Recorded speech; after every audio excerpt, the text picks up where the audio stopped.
You were quite a liberal Justice Secretary. The first speech I gave outlining my approach, quoted from Winston Churchill. He said, "There's a treasure in the heart of every man, if only you can find it." I was convinced and remain convinced that there are far too many women in prison. I would have thought that something like 70 to 80% of those women in prison would be better off not being incarcerated. The Crown Prosecution Service is badly run and badly led. Most police forces are poorly led and poorly run. The priorities are out of kilter both with what the public want and what the public deserve. Was Brexit worth it? Oh, definitely. Was it? Because we haven't yet seen it economically, have we? It wasn't clear at the time that the United States broke away from the British Empire that it was going to be a success until at least 1820. You can't draw up a definitive account in the ledger yet. One of the things about being adopted is that I felt and feel a sense of gratitude to my parents for the support and love and care that they gave me, and the fact that they took a chance on me. This is the Lord Chancellors, where politics meets justice. Brought to you by the University of Law.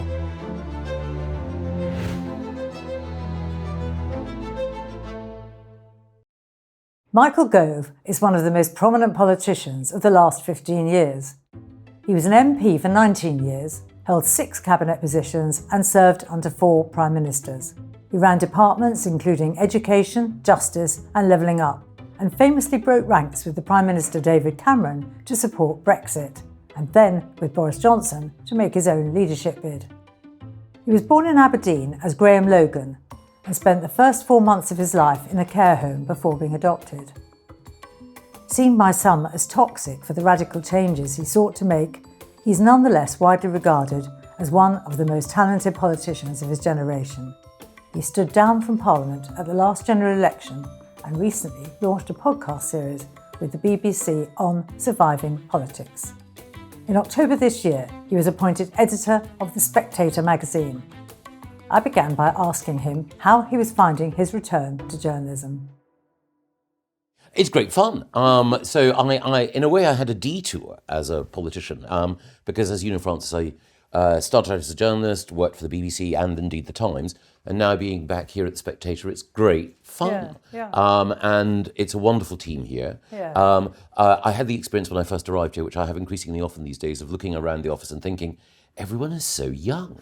But it's by being in the presence of entertaining, creative, thoughtful, inquisitive, gossipy, and also principled people that, you have a sort of fulfilling professional time. Absolutely. Well, look, in a way, you never really left it because you did that wonderful, you got that great scoop with Donald Trump. Yes. Which was the first interview from a British perspective, wasn't it, by a British person? Yes. So there've been a couple of occasions during the time when the Conservatives were in government, when I wasn't, and after Theresa sacked me from the post of Lord Chancellor, I went back to writing for the Times, and I managed, thanks to the good offices of our proprietor at the time, still the proprietor of the Times, but not the proprietor of the Spectator, Rupert Murdoch, I managed to secure with the German newspaper Bild an interview with Donald Trump. It was given after his election, but before his inauguration. So he was president-elect at that time. You did? And were you an admirer at that time? Because, of course... Well, I sort of had ambivalent feelings in that I'm not one of those people who is a Trump hater, never Trumper, or I hope I don't suffer from Trump derangement syndrome. But at the same time, if you're a journalist and if you're interviewing someone, then you want to ensure that it's not a shoe-shine job. You've got to try to make sure that you faithfully represent what the individual is saying, but you also ask the sorts of questions that will give the reader a proper and fair understanding of who the individual is. I think some people might be surprised. You didn't back Trump in this election. You backed Kamala Harris, didn't you? Yes. Why did you do that? Because she's quite far removed from your position, politically. Yeah. So I was asked directly on a podcast by the BBC about it, and the one thing, the clincher for me at that time was the whole question of what happened after Trump lost in 2020. So, without wanting to be pompous about it, democracy depends on losers' consent.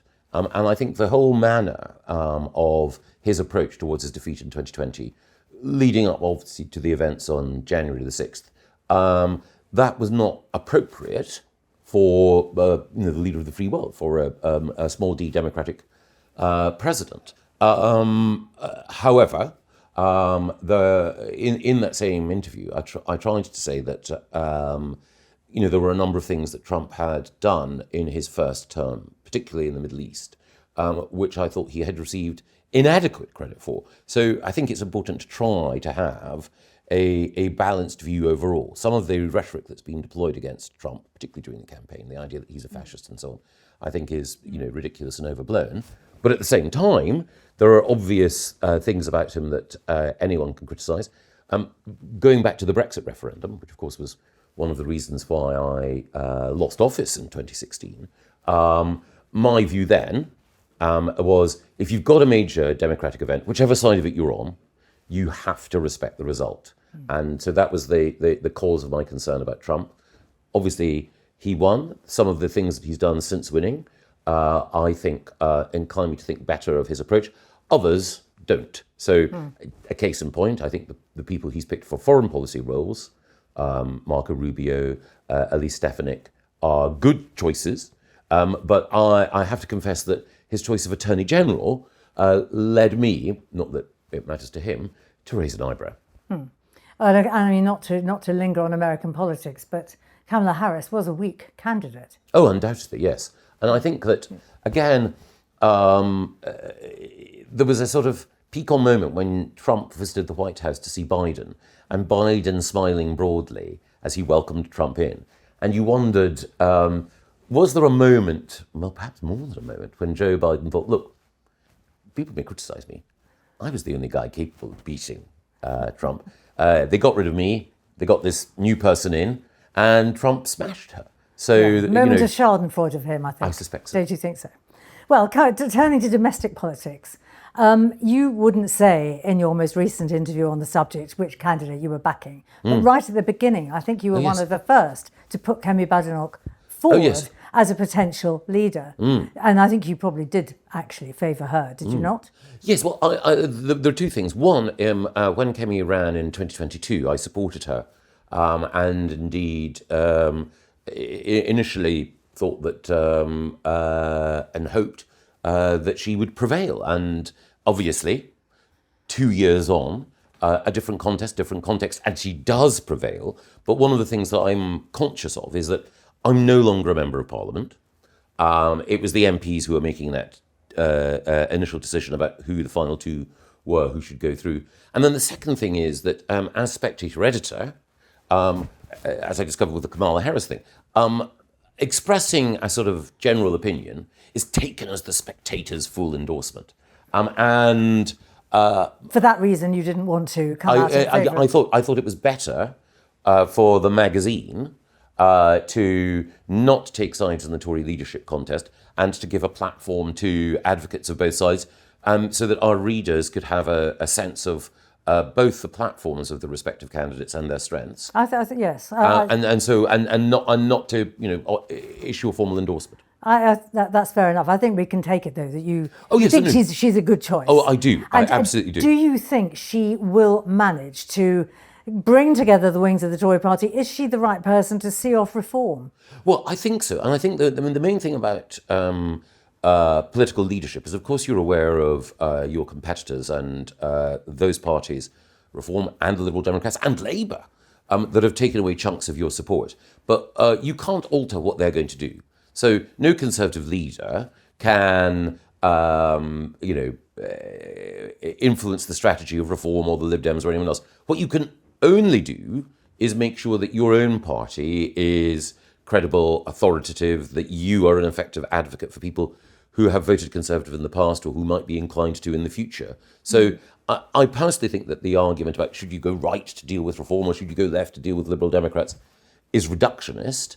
There are things that you need to do if you're a Conservative leader on the NHS and restoring credibility there, which might be seen as left-wing, but also things that you need to do on migration and our borders and indeed on crime that might be seen as right-wing, and designed to woo back people from reform, but actually they're policy areas that voters, however they voted at the last election, are concerned about. So I think while it's entirely understandable that people look at politics on a sort of left-right spectrum, the place where voters are is different. It is in broad more terms. More issue-led, you're saying. Precisely so. Precisely so. Is she? What are her strengths? Well, her principal strength is intellectual courage, and both parts of that, intellectual ability and bravery. When she was a junior minister in the department that I was Secretary of State in, what used to be called the Levelling Up Department, now the Housing, Communities and Local Government Department, she was put in charge of local government finance, one of the driest, one of the most tedious, and also one of the most complex areas of public policy. I gave her a sort of broad set of indications of the direction which I wished, local government finance to go. And she came back, having immersed herself in the subject, to explain to me, very calmly and very clearly, why my instincts may have been right, my approach was completely wrong, and the proposals that I was putting forward would blow up in all our faces.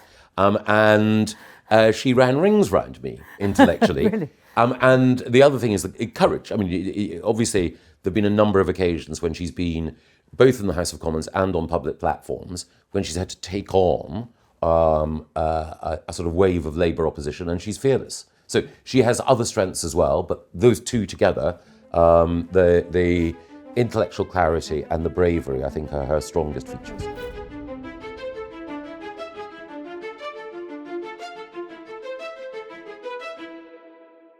Going back to your own political career in your beginning, you were born in Aberdeen. Yes. You were born Graham Logan. Yes, and that's you right. you lived in a care home for the first 4 months of your life before being adopted. Yes. Your background, your father worked as a fishing supplies... Fish merchant. Fish exactly. merchant. Yes. What were the influences of your background in terms of making you the person you are today? It's impossible to know definitively to what extent your experience in your early years and the family environment which you have shape you. Because all of us will sort of, in our own mind, have certain memories that we think are more powerful, but you really need to have a proper therapist or psychiatrist to look at your actions and your background and to draw appropriate conclusions. However, in my own case, I feel very strongly that one of the things about being adopted is that I felt and feel a sense of gratitude to my parents. I don't call them my adoptive parents, my parents, for the support and love and care that they gave me and the fact that they took a chance on me. And so I've always felt that I owed it to them to prove that they hadn't made a mistake. You'd be worthwhile. Yes, that they hadn't made a mistake. Were they conservative? No. My mum is a Labour voter. She's nearly always in every election voted Labour. Really? My dad, who sadly passed away almost 2 years ago now, was more right wing, but he was a floating voter. Right. So but my mum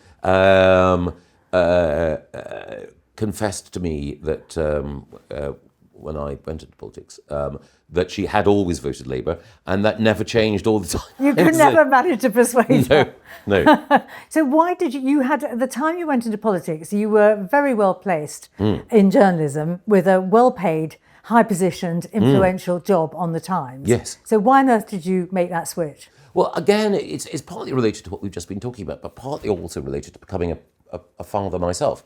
I love journalism, but I also remember a conversation that I had shortly after I became a father with David Cameron, who had been a friend for several years beforehand. And David said, look, you spend all your time in the Times and indeed sometimes writing for The Spectator, telling us in the Conservative Party where we're going wrong and what we should do, instead of just being on the sideline shouting, get on the pitch. And it was at a point in my life where I thought, well, if I don't do this now, if I don't take the opportunity to try to put into action and to defend the ideas that I believe in, then you won't do it. Exactly. It was at that point. You Precisely. had a moment of choice. Exactly. Well, you held. We're not going to go right through your career, but you have held numerous positions. I think 6 cabinet positions and 10 government positions in all. Your time as Lord Chancellor, Justice Secretary, which is what I'm most interested in here today, was very short. It was only 2 years, I think. Less than that. It was just 15 months. Less than that. Yes. How did you enjoy that time there? I mean, how important, amongst the different portfolios you held, how important was that one? Hugely. And it's the area where I have the greatest sense of regret and missed opportunity that I didn't have longer in that role. The 3 other sort of major roles that I had were in a department: education, environment, and then latterly housing and local government. In all of them, there were mistakes that I made and things that I might wish to revisit. But I had broadly long enough in each of those to move the dial in a way that where I felt that I made a contribution, helped to deliver change along with my team. In justice, we were just getting into our stride. And then, of course, there was the Brexit referendum. I played a part in that. And yes. as I mentioned, in the immediate aftermath of the Brexit referendum, in the leadership shenanigans that went on immediately afterwards, Theresa became Prime Minister. Yes. And Theresa... She sacked me. I think I said to her at the time, and I've said subsequently, I completely understand. She wanted a clean break. She wanted the drama of the preceding months to end and a new chapter in the Conservative government to begin. So I can completely understand that. But for me, it was a source of regret because, in particular, when it came to prison reform, but also in 1 or 2 other areas, the sense of being someone who was just beginning to get into their stride and then out was profound. What was it? Yeah, I gathered that one thing you would have liked to have managed to tackle and didn't have a chance to was the whole business of prison sentencing, yes. Prison overcrowding. Yes. What plans did you have, or what would you have liked to have done that you didn't? Well, I was working with Dominic Raab, who was the junior minister at the time, and who, of course, subsequently became Lord Chancellor himself, on a review of sentencing. And part of it was to look at those specific offences where actually a tougher sentence might be required. Then those other offences where, over time, there'd been an arms race in the length of sentencing, and we needed to sort of rebase it. And also to look at how you could deal with community sentencing more effectively through home detention, curfews, and so on. And the other thing that I was very keen to do was also to look in particular at the stock of prisoners who were on those sentences that David Blunkett had introduced, which mean that people are in prison indefinitely. And then the other thing also is I was convinced and remain convinced that there are far too many women in prison. So the female prison population, I think, is still around 5,000.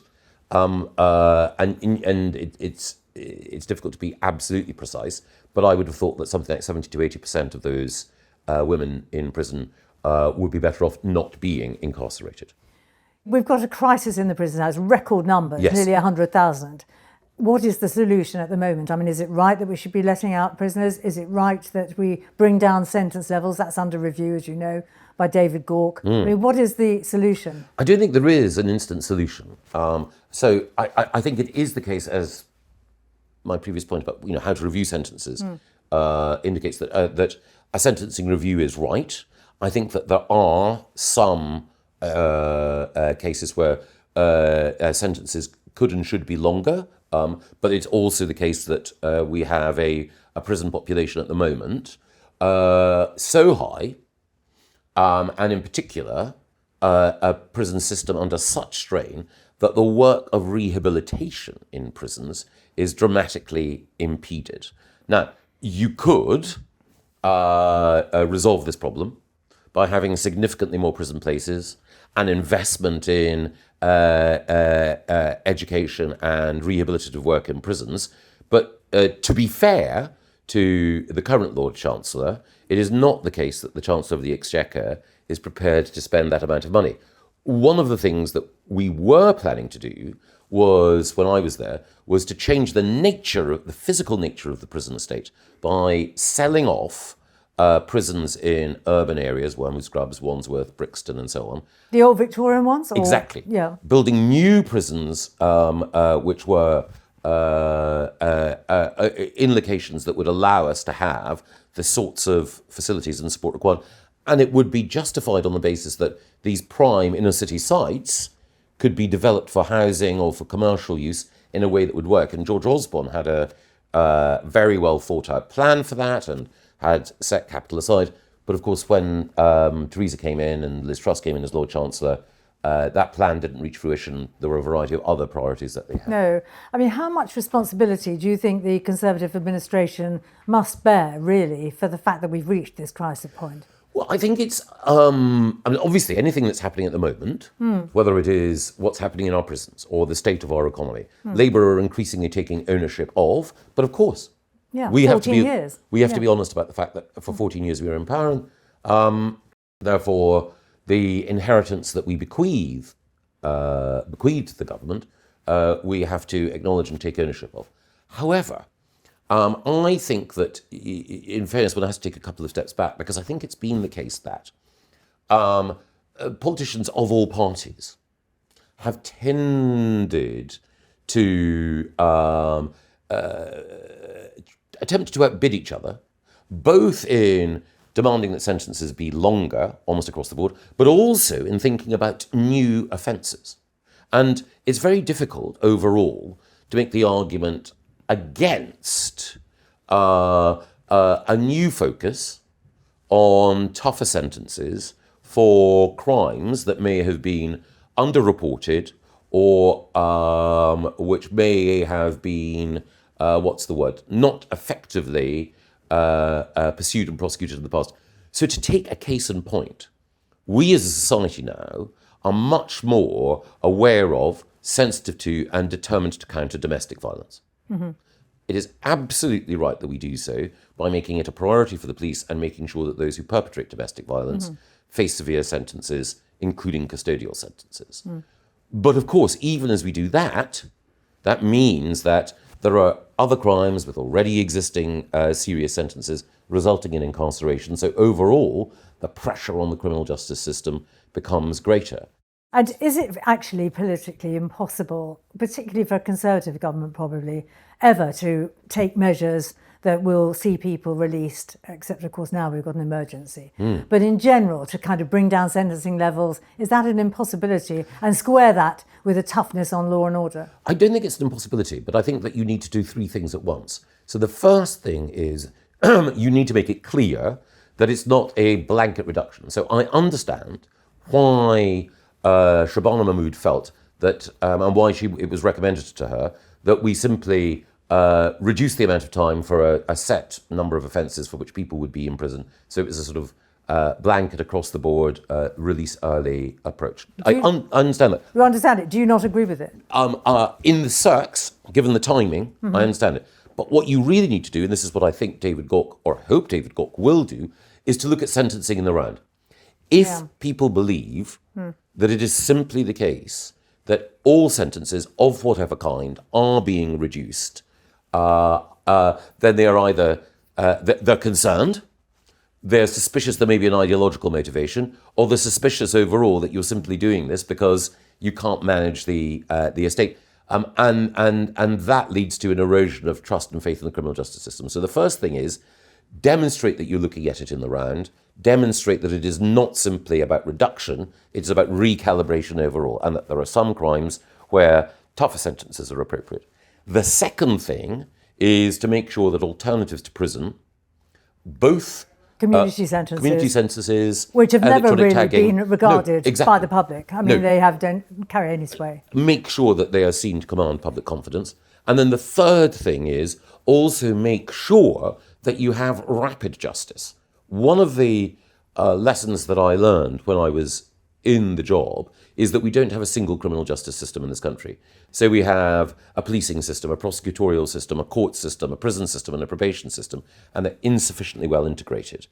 If we got policing, prosecution, and courts more right, so that the time between arrest and trial and sentencing were reduced, then that would significantly improve public confidence in the system. Well, I'd like to come back to that and the court's backlog, but finally on prisoners, you mentioned women So jail far fewer women offenders, that you take that view. Oh, yes. And drug offenders? What about drug offenders? Well, again, I think the key thing is making sure that you have a system of treatment, because the tragedy is that we have people who are going into prison who may only have been occasional drug users, who then in prison become habitual drug users because of the nature of spice and the other drugs that find their way all too easily into prison.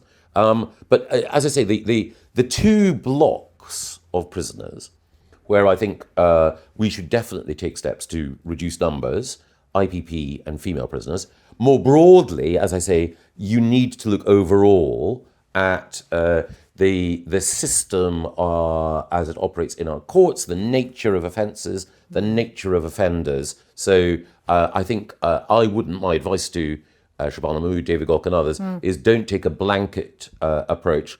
Look offence by offence and look outcome by outcome at how our sentencing system works overall.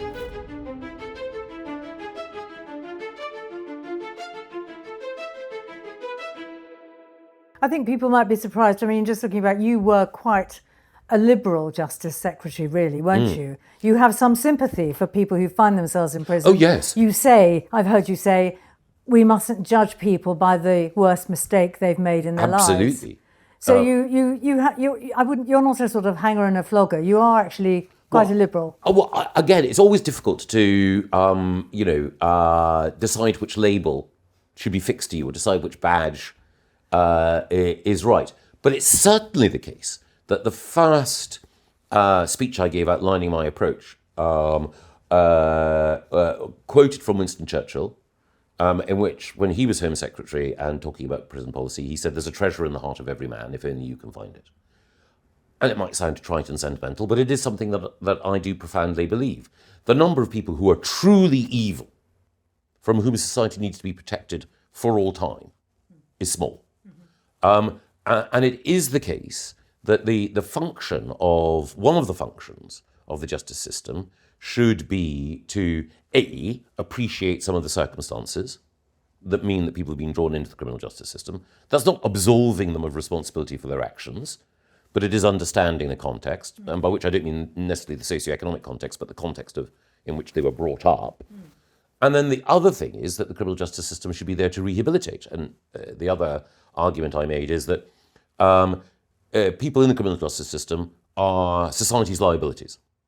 They cost us, they bring damage into other people's lives, they're damaging their own lives.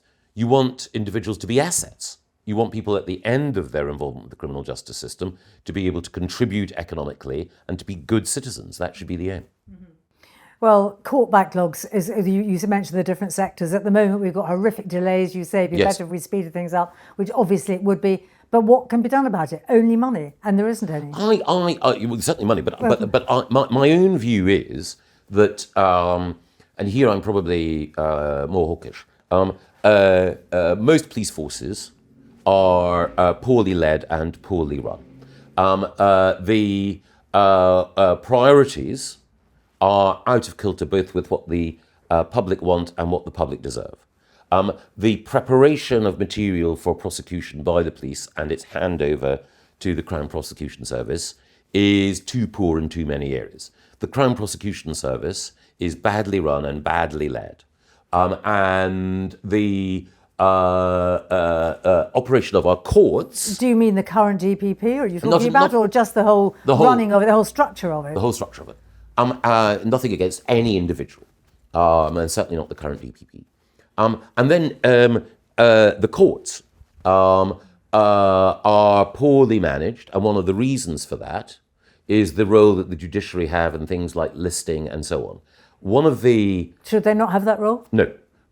Judges have an independence that is cherishable. I do not believe that judges should be criticised by serving politicians for the decisions they take on sentencing and so on. They're court decisions. Exactly. That's exempt. Yes, but I do believe that judges are jealous of the administrative control that they have over HMCTS. It's not theirs alone, but they have a significant role to play. They do. That was agreed in the wake of the reforms of the 2005 Act. Exactly.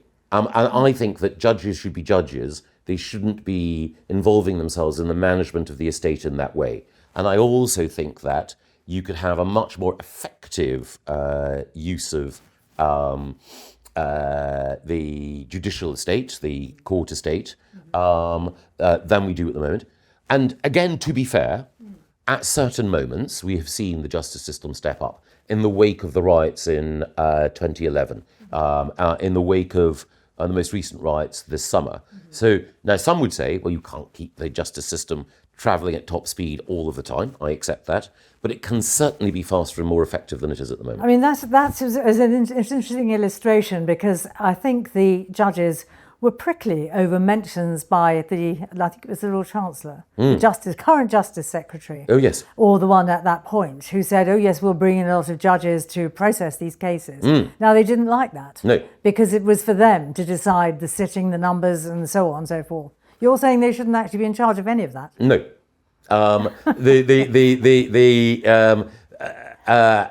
don't think they'd like this. Of course not.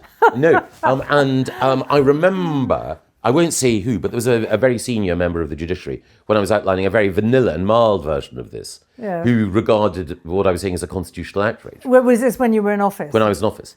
Who was it? Can you remember who it was? I can remember, but I won't say it. It would be unfair to the individual because it was a private conversation. However, my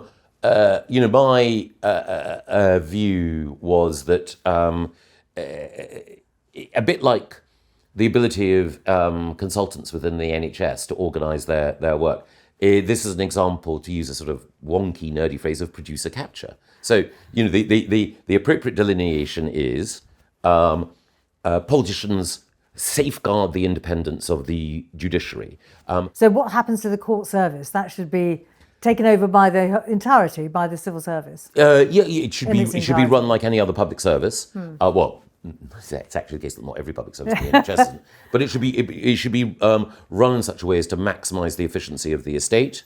And I know that judges would say, look, we're not employees of the state. We are a wholly independent part of the Constitution.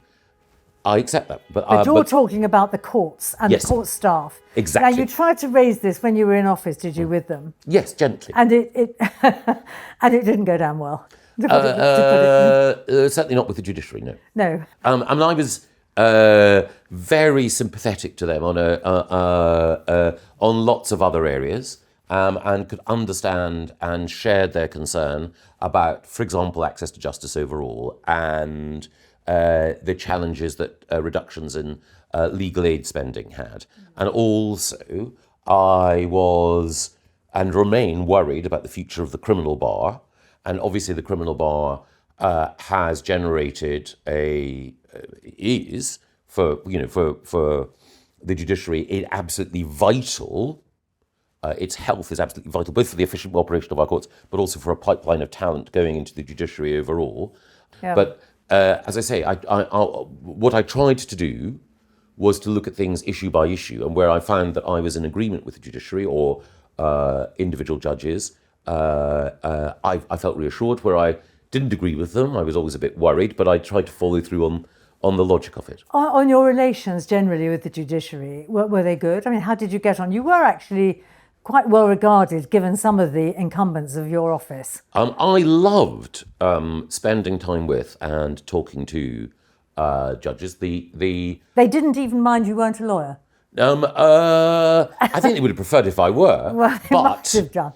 The Lord Chief Justice at the time, Lord Thomas, I very much enjoyed working with, and I also spent some time, observing the workings of our court system close up, and my respect for the care, the thoughtfulness, the seriousness that every judge I ever encountered took their role only increased. Latterly, I think, because of Brexit, because obviously it was a controversial issue. I think people in the judiciary who might have been relatively well disposed towards me got a bit frostier or more concerned during that campaign. But I certainly really enjoyed and very much respect their work. And such tensions as there were these chiefly over funding? Yes. That's where... Yes, but also the judiciary also, I hope they appreciated that I was fighting their corner on everything from judicial pensions to investment in the court estate and so on. So I do think that. And do you think they need more money now, given the state of backlogs, all the things we've been talking about? I literally don't know, but my automatic assumption would be probably. So again, one of the things about being inside any government department is you can see that sometimes some of the appeals for money are more than justified, but sometimes it's the case that particular organisations think, unless we shout loudly, then any spare pound will go elsewhere. And we may not need it desperately now, but let's make sure at least we make a claim so that we can insulate ourselves from future shocks. Well, looking at the power balance, I mean, did you think that they were kind of level pegging with you, or were you mindful that you held the purse strings? Yes, so I was mindful that we did hold the purse strings, but I also, as I say, I think that again, investment plus reform is generally the answer to improvement in public services. So you want to ensure that public services are well funded, but you've also at the same time got to ensure that that money doesn't simply go to the people within the public service who say to the minister, thank you very much, we know how best to spend that. And now we'll carry on. And now we'll carry on. Yeah. There needs to be some method of accountability for how that money is spent. And I've outlined some ideas. My ideas might be wrong, but I think anyone who's investing in any aspect of the public sector, and certainly in the criminal justice system, has a right to ask those operating it how they can make it perform better.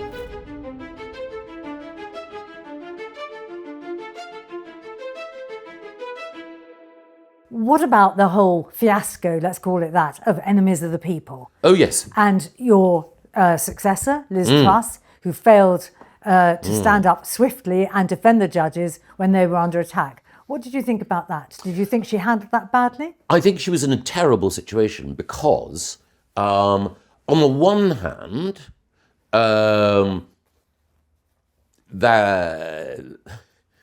judges were responsible, including Terry Everton, the idea that they are, sort of, what's the word, milksop liberals who are, if anyone knows Terry Everton, they know the idea that he is somehow some sort of crypto-Marxist is absurd. And standing up for the judiciary is part of the Lord Chancellor's role and function. It's there in the oath that you take. The other thing, though, is, as a journalist myself now, and as a former journalist, I support freedom of expression.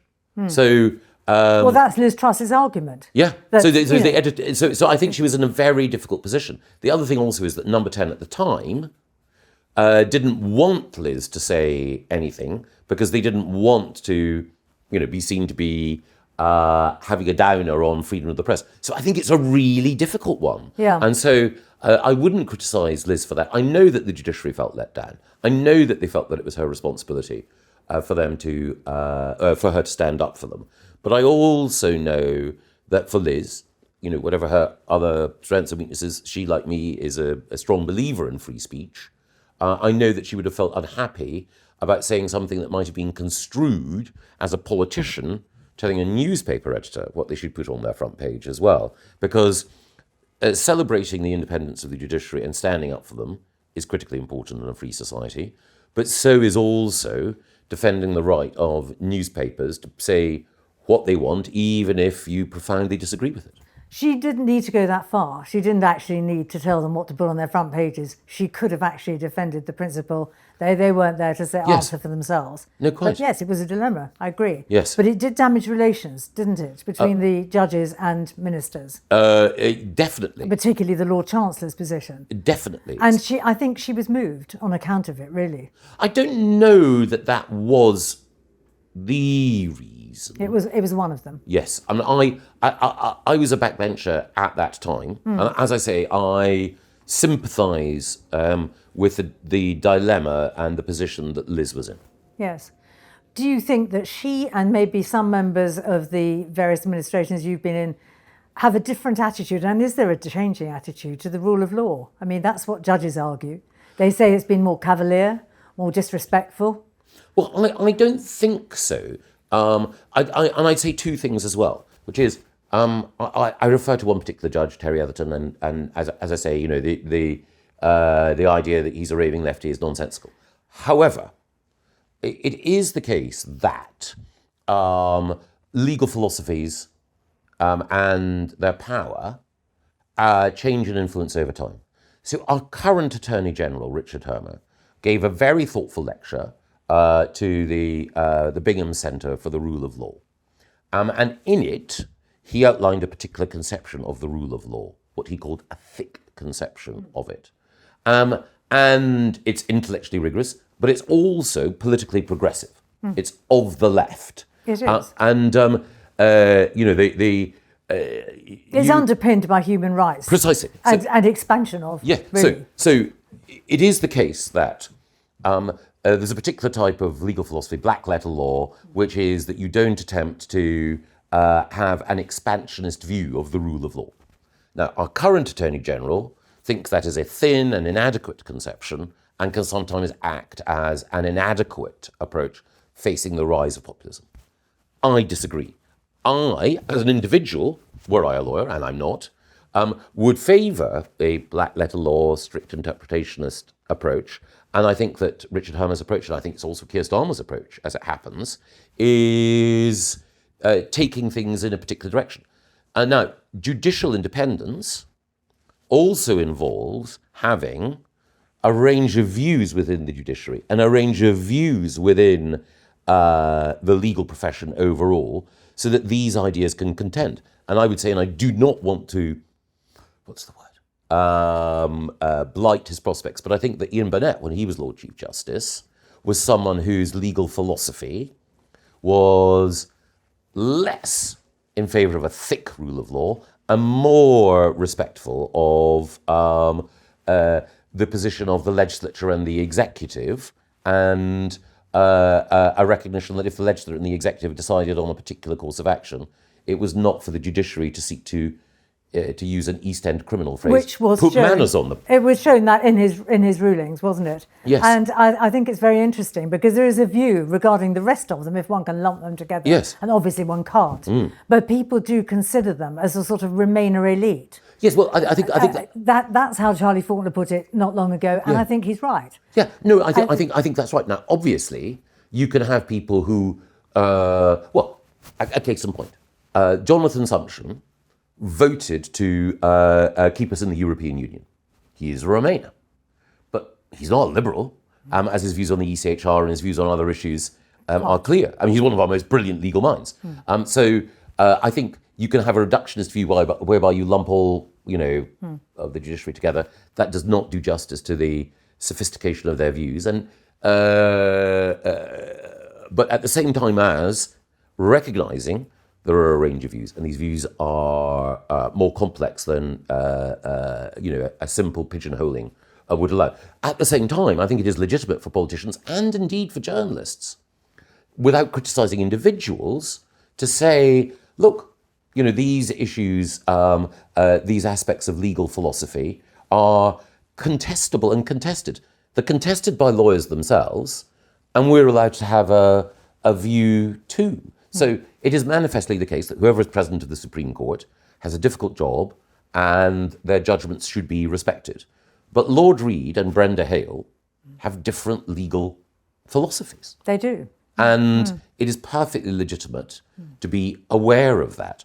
And the whole point about, the composition of the Supreme Court is that you want to have people with different legal philosophies there in order to ensure that you have the widest possible range of viewpoints being brought to bear on these complex questions. Do you think we need to know more about their political philosophies, as you put it, in advance of their appointment? I don't think it's a requirement, because... Is it desirable? I think I wouldn't want to go down the route which others have argued for sort of US-style confirmation hearings.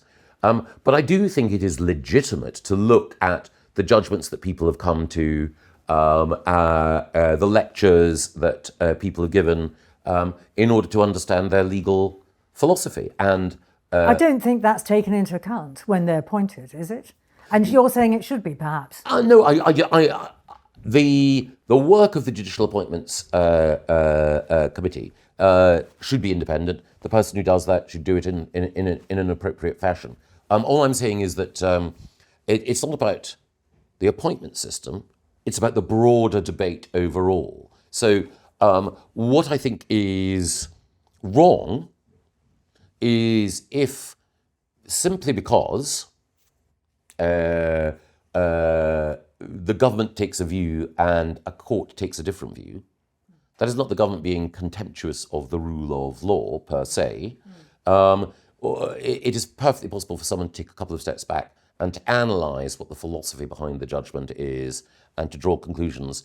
And as I say... Not in advance of appointment, but you're saying nothing wrong with saying, look at this judge, these are their leanings, his or her leanings. Yes. This is what they believe. Yeah, completely. And would you like to see more of that? Well, I think what I'd really like to see is a broader and informed public debate about these questions. So, it is sometimes the case that you will have people broadly on the left who will say it is outrageous that the government is operating in this way. These decisions should be judicially reviewed, and if they are judicially reviewed, then there should be an overturning. And again, my view would be sometimes the executive needs to act, and sometimes the legislature will pass laws in a way that rubs up against some of those assumptions. That is just part of democracy. It will. I mean, finally, on this area, proroguing of Parliament. Did you support that decision? I did. And well, the courts found that wanting. Yes, they did. So, what did you have that wrong, or do you think the courts were wrong? Well, the first thing is, again, ultimately the Supreme Court decided. The Supreme Court, clues in the name. That's the decision. However, the Court of Appeal found in the government's favour. They did, but the final court had the final word. Well, exactly. But all I'm saying is that Ian Burnett, whom I referred to beforehand, and I can't remember who the other judge on the Court of Appeal who agreed with him was. It will come back to me. So 2 out of 3 impeccably serious-minded, thoughtful judges actually agreed that the government was right. Prior to that, the Attorney General, Geoffrey Cox, said that the government was right and within its powers. But does that create a bad feeling between the government and judges? Does it create disrespect for the judiciary? I mean, is it a problem? No, I think. Or is it just the power and the normal sort of? Well, no. I think it's just some people say it's a constitutional crisis. My view was that I thought it was the right thing to do. I thought that it was legally justified. The Supreme Court came to its conclusions. That's the rule of law. You respect it. In the same way as within government, when you're about to make decisions, it will be the case that you will be told there is a percentage chance of facing a JR and a percentage chance of losing it. If government ministers always refused to proceed on the basis that there might be a more than 50% chance of losing a JR, you would get nothing done in government. So they've got to push the boundary a bit. Exactly. They've got to chance it and see. It's justified. Yes, as with Rwanda, perhaps. Yeah, exactly. Do you want us to pull out of the European Court of Human Rights? I think I'm not. What's the word? Banging the table and demanding it, but I do take a Jonathan Sumption view. I do not believe that you need to be in the ECHR in order to have the effective rule of law and in order for human rights to be protected. But perhaps with a British Bill of Rights yes. Instead? So, is that your position? Yes. So I think that it is... I can understand those who defend our membership. I can understand that case. I don't... as with all of these things, or with most questions, I err on one side or the other, but I don't say absolutely definitively we must leave and there is no option or alternative. But I my own view is that many of those who make the case that we must stay in overstate their case. I believe it is perfectly possible for us to have a robust liberal democracy and not be in it. No one would suggest that Australia, New Zealand, or Canada were illiberal jurisdictions, and manifestly they're not within the ECHR.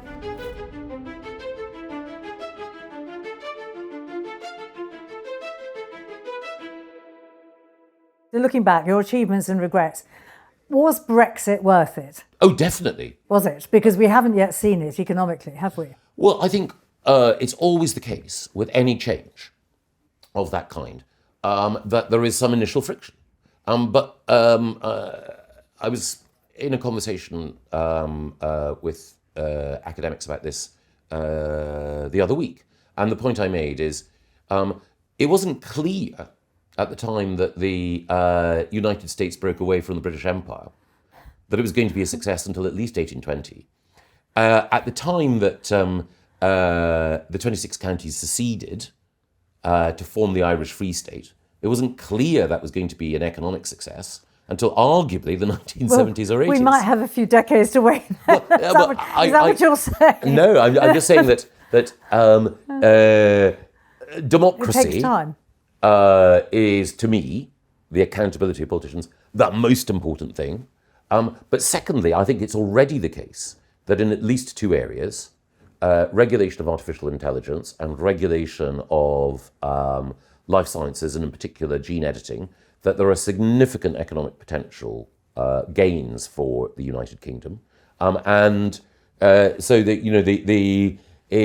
you can't draw up a definitive account in the ledger yet. But for me, the principal argument for Brexit was democratic accountability. What about your own particular achievements? Pick out two things that you're most proud of, or that you're glad you managed to achieve, say, in the Justice Department. It's only a short time. Maybe that's not a fair question. It's much more difficult in the Justice Department because it was so short. It was relatively short, and we were getting going, as it were. Yeah. And so, there was things that I think that were worthwhile, like some of the work that we did on prisoner education and so on. But I wouldn't award myself massive, You did a number of things in a number of different departments. Yes, so the two departments where I think the greatest amount of change was successfully introduced were education and environment.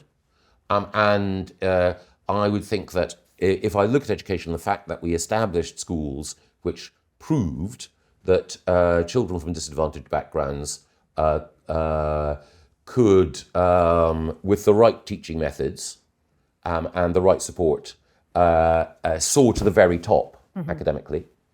And as part of that, we saw England raise its standing in international league tables. So education reform was overall particularly helpful for the most disadvantaged children through academic rigour. And then at the environment, moving away from an approach where we use the money that we give to farmers simply to reward them on the basis of how big their farm was, towards using that money for public goods, for environmental goods, for cleaner air, for cleaning up our rivers, for greater biodiversity. Those are the two things. And regrets. You tried to put yourself forward as leader and you didn't succeed. Do you regret that?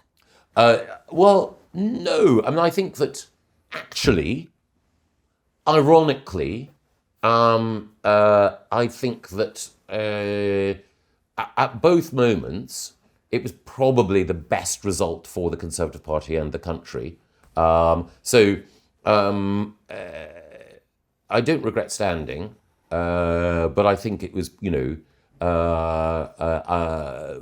in both cases, Theresa in 2016 and Boris in 2019, the best candidate in the field won. I think you've said, haven't you, on record, that you need a special quality to be leader, and you don't think you have that quality. Well, I thought I did, but I don't think I do. You actually, with all these machinations and various comings and goings, Brexit and the pitch to be leader, you got a reputation as for treasury, really, didn't you? Yes. I mean, how did that feel? And do you think you still will carry that for the rest of your political life? Or the rest of your life? Possibly. But my view is that those who know me best know me.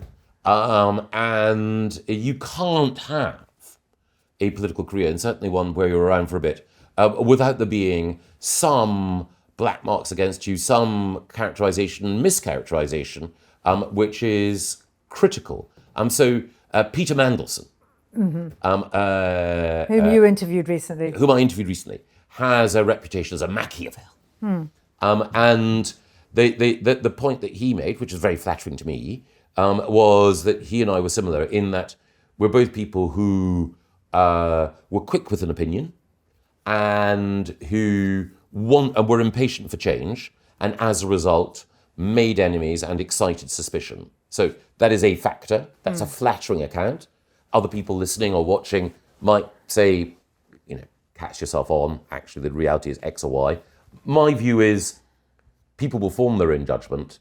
And, if you're in politics, you have to get on with it. So did you make a mistake? I mean, did you mistake with either of those cases? First of all, in not just going along, and I have heard you indicate as much, you probably should have shut up and gone along with Cameron and not kind of made a stand on Brexit. And then with Boris, you probably shouldn't, do you think, or maybe you think you should, have broken away in the way you did? I don't know definitively, because as you quite rightly point out, it is sometimes the case in politics that there is a step which is right, simple and easy. Did you misjudge Boris at the beginning? I mean, why did you suddenly then change your mind? Or was it that one of your rush to judgments that was wrong? No, it's a long and complicated story involving a judgment I came to based on a number of interactions, and in a way, it wouldn't be entirely fair either to Boris or to some of the other people to go into it. All I would say now is I believed that it was the right judgment, and it was made from a belief about what was right for the Conservative Party in the country. And lots of people will think that it was a catastrophic misjudgment. Other people will think that it was, on balance, understandable, though badly done. I think one can look back at certain things in one's career and learn from them, and then can also look back on certain things in one's career and recognise that anyone who's interested in it is going to have their own view about it, and you're not going to be able to convince them out of it, so you've just got to accept that. And on a personal level, I think you said it, they were obviously it was damaging. It was damaging Yes. in terms of personal friendships. Are you friendly with either of those men now? Yes. So has all that been covered over and kind of? I think that in politics, Yeah. if you find yourself in a position where you're disappointing people, that will naturally impair the friendship. But in the case of both David Cameron and Boris Johnson, they are naturally generous souls. But if you really want to know what they think of me, then you'll have to ask them, and then they will tell you. So do you see them socially? I mean, I have seen them, but again, you can't be as close as you were, I'm sure. I will respect their privacy as well. I mean, I wouldn't want to make claims on their behalf. Okay, fair enough. Just looking to the future, first of all, just on the more limited thing of the role of Justice Secretary and Lord Chancellor, what challenges has that role got for the future? Will it survive in its present form? Does the Lord Chancellor need to have special constitutional responsibilities? Do we need to bolster the oath so that they abide by the rule of law and defend it, or anything like that? Or do you think it's working fine as it is? I think it would be complacent to say it's working fine, but I don't think there's an overwhelming need to change the nature of the role. I think that the Ministry of Justice has a coherence to it. Initially, it felt like, before I was there... And the joint department, of course. Yes. Prisons being with courts. Exactly. Is that okay? Yes, I think it may. I think so much depends on individuals, not just the quality of the person filling the role, but also a relationship with others.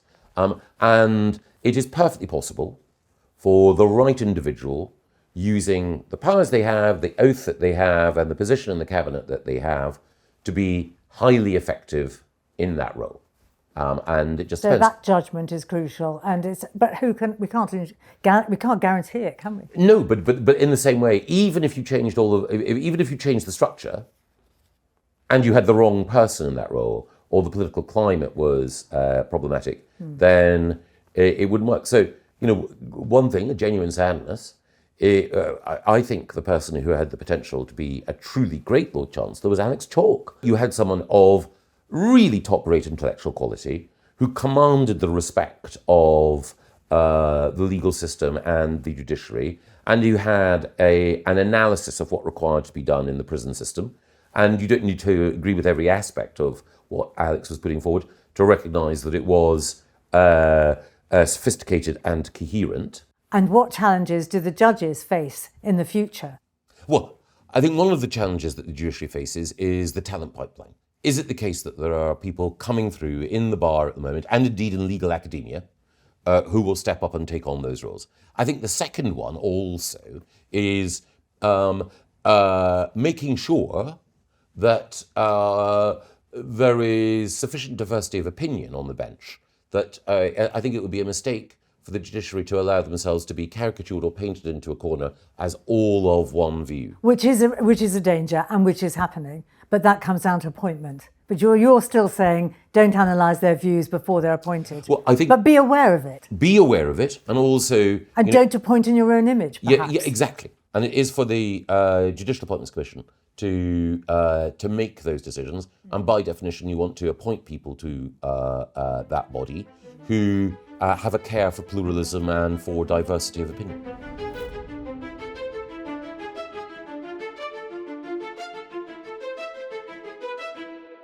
Politics now is much more populist than when you started out. Does that require a different kind of principled politician? Is it in fact possible to be principled in that climate? And where does that put a newspaper such as a magazine such as The Spectator? Well, so many things are meant by populism, and populism is a word. It's useful in describing some political currents of our time. But what I infer from your question is a concern that populism involves a dumbing down, an oversimplification, a raucous way of saying you're with us or you're against us. Nuance goes out of the window. Yes. Partly fanned by social media. Yes, those are genuine concerns, but I think it is absolutely possible for people to be thoughtful and a success. Will a Spectator magazine with reasoned, nuanced argument, will it survive? Oh yes, I absolutely think so. And I think the point that was made by my predecessor, Fraser Nelson, who was a huge success in this role, was that The Spectator was like a party rather than a lecture. So the whole point about The Spectator is that when you open its pages, it's like going into a party, and there's someone over there who is explaining what's going on in Westminster, someone over there who explains what's going on in Washington, D.C., someone over there with a great recommendation for a new book or a new movie, and someone over there with some interesting gossip and hilarious take on things. And so the Spectator's success depends on having all of those things. So I would hope that every Spectator reader reads every word. But the whole point is that within The Spectator, if you want a nuanced and sophisticated analysis of a political phenomenon, you've got that. But at the same time, if you want fun, you will also find that we have people who have a witty take on things which are not political as well. And then sometimes you will have an engagement with populism that helps you understand it better. Do you or Paul Marshall, your owner, have a direction of travel you want to take it in? I think just to make sure that more people have an opportunity to appreciate and to enjoy what The Spectator has to offer. But the thing about the Spectator is there are causes close to its heart, and indeed to mine, like free speech. I was going to ask you, are you worried about the increasing constraints on free speech? I absolutely am. Hate crime, for example. Yes, I think the proliferation in the recording of non-crime hate incidents is deeply worrying. It literally is a waste of the police's time to be arbitrating between disputes on Twitter or X, and to be investigating what people post online. You know, the police should be pursuing burglars, shoplifters, domestic abusers. The criminality online they should be pursuing is fraud. Yeah. Not, someone expressing an opinion. You or I might think less of someone for expressing that opinion. That's fine. Social stigma or disapproval should be the response, not the heavy hand of the law. Yeah. Okay. And your own future. You're far too young to have said goodbye to politics, or have you? Yes, I have. You really have? Yeah. You don't see yourself coming back in a future Conservative administration? No. Why not? No. Because I think the torch has passed to a new generation. So the two contenders for the Tory leadership in the final round, Kemi and Rob, are millennials. They're both in their early 40s. And what about the House of Lords? I am against, this is one area where I'm very crusty Conservative, I'm against any reform of the House of Lords. So I love it as it is. Well, would you love to be in it? You never say never, but I don't think that's likely. Could easily happen. I don't think Keir Starmer's going to appoint me to this. This podcast was brought to you by the University of Law. Subscribe now to make sure you don't miss the next episode.